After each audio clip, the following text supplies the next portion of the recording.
ঈদ মানে আনন্দ, ঈদ মানে পরিবার, আর সেই আনন্দকে আরও রঙিন করে তুলতে রাজধানীর বিনোদন কেন্দ্রগুলোতে উপচে পড়া ভিড়।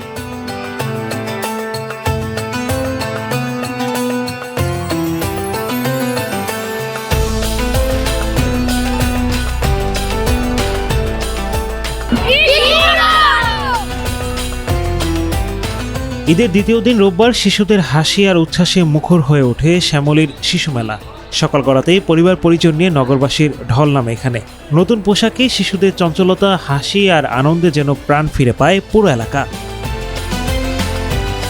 এখানে অনেকগুলো রাইড দেখছি, রাইডে চড়ছি, অনেক মজা আসছে। ওই যে গাড়ির রাইডে উঠছি, তারপর হলো দোলনার রাইডে উঠছি, অনেক রাইড উঠছি। এখন দূরাই হচ্ছে, ওই কোনো কিছু হচ্ছে, আর এখন এখানে পড়ছি। সন্তানদের আনন্দে উচ্ছ্বসিত অভিভাবকরাও। ফ্যামিলি নিয়ে তো ঘুরতে যাওয়া হয় না, মানে কাজের চাপে চাকরি বাকরি করা লাগে, তাই তো এখন একটু সময় আছে, ছুটি আছে, তার জন্য একটু বের হয়েছি। অনেকদিন ধরে বের হয় না, খুব ভালো লাগতেছে। আমরা তো চাকরিজীবী, আমাদের বছরে একবারই সুযোগ সুবিধা পাই, এই জন্য পরিবার ফ্যামিলি নিয়ে আসা, খুব আনন্দ ভোগ করছি। তারপর এই ঈদের আনন্দটা সবার মিলে বিলিয়ে দেওয়ার জন্য আজকে আসা। ভালোই লাগছে, বাচ্চারা এখানে অনেক রাইড উঠতেছে, মোটামুটি ভালোই আর কি। গতকালকে আমি চিড়িয়াখানা গেছিলাম মেয়েরে নিয়ে, ফ্যামিলি নিয়ে, আমার স্ত্রী নিয়ে। আর আজকে আমার মেয়েরে নিয়ে আমি শিশু পার্কে আসছি। আমার মেয়ে সকাল থেকে বলতেছে শিশু পার্কে যাবে, অনেক মজা করবে, অনেক কিছু দৌড়নায় উঠবে, এই যে ঘোড়াতে উঠছিল, অনেক কিছু দেখছে আর কি, অনেক ভালো লাগছে। এখন বাবা মার আনন্দ তোমার বাচ্চাদের আনন্দ, বাচ্চাদের নিয়ে মনে হয় ঘোরাঘুরির জন্যই শিশু মেলায় আসা, ওরা অনেক আনন্দ পেতেছে। একই চিত্র দেখা যায় বাংলাদেশ সামরিক জাদুঘরেও। ঈদের আনন্দ ভাগাভাগি করতে সন্তানদের নিয়ে এখানে ভিড় করছেন অনেকেই। আলহামদুলিল্লাহ, খুব ভালো লাগছে। আর ঈদ তো আসলে সবাই মিলে ঘোরাফেরার মধ্যে খুব মজা লাগে, আর সবচেয়ে বেশি ভালো লাগে বাচ্চারা যখন খুশি হয়।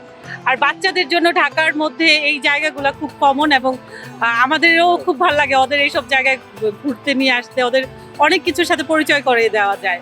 তো এই ছুটির মধ্যে আমরাও কোয়ালিটি টাইম স্পেন্ড করতে পারি, আর ওদেরকে অনেক কিছু শেখাতে পারি। যারা আমরা কর্মজীবী তাদের তো এই একটাই, মানে অকেশনালি আমরা একটা সুযোগ পাচ্ছি আর কি ফ্যামিলির সাথে সময় কাটানোর। আর ভালো কেটেছে, একটু মেঘলা মেঘলা ওয়েদার, অতটা গরম নেই, স্বস্তির সাথে সবাই মানে সময়টা কেটেছে, এটাই অনেক। আর আজকে ঈদের সেকেন্ড দিন, তো আজকে ফ্যামিলি নিয়ে একটু ঘুরতে বেরোচ্ছি আর কি, যে ছুটিটাকে কাজে লাগাচ্ছি। অনুষ্ঠান হয়তো যার যার ধর্ম অনুসারে পালন করি, কিন্তু উৎসব তো আমরা সবাই, আমরা হিন্দু মুসলমান সবাই আছি, সবাই আনন্দের সাথে উৎসবটা পালন করার চেষ্টা করি। মানে এটা মনে হচ্ছে যে আমাদের একটা অনুষ্ঠান আজকে, মানে গতকালকে থেকে আমরাও ঘুরতেছি, সবকিছু আপনাদের মধ্যে আনন্দ করতেছি। চিড়িয়াখানায় গেছিলাম, ঘুরতে গেছিলাম, ফুচকা খাইতে গেছিলাম, আর অনেক কিছু। কালকে ঘোরার সুযোগ হয়েছিল, কিন্তু অতিরিক্ত জ্যামের কারণে আমরা ঘুরতে পারি নাই। কালকে রাস্তায় প্রচন্ড জ্যাম ছিল, আজকে কোনো জ্যাম ছাড়াই আমরা আসলাম, ভালো লাগতেছে। ভালো লাগে, সবকিছু জানতে পারে যে এই জায়গায় কি কি আছে। তো বাসায় থাকে কোনো কিছু জানে না, বুঝে না, এই জায়গায় আসলে অনেক কিছু জানতে পারে, শিখতে পারে, অনেক শিক্ষণীয় বিষয় এই জায়গায়, এই কারণে নিয়ে আসে। ঈদ কেবল নতুন পোশাক বা খাবারের আনন্দেই সীমাবদ্ধ নয়, এটা ভালোবাসা, সময় আর একসঙ্গে থাকার এক বিশেষ উপলক্ষ।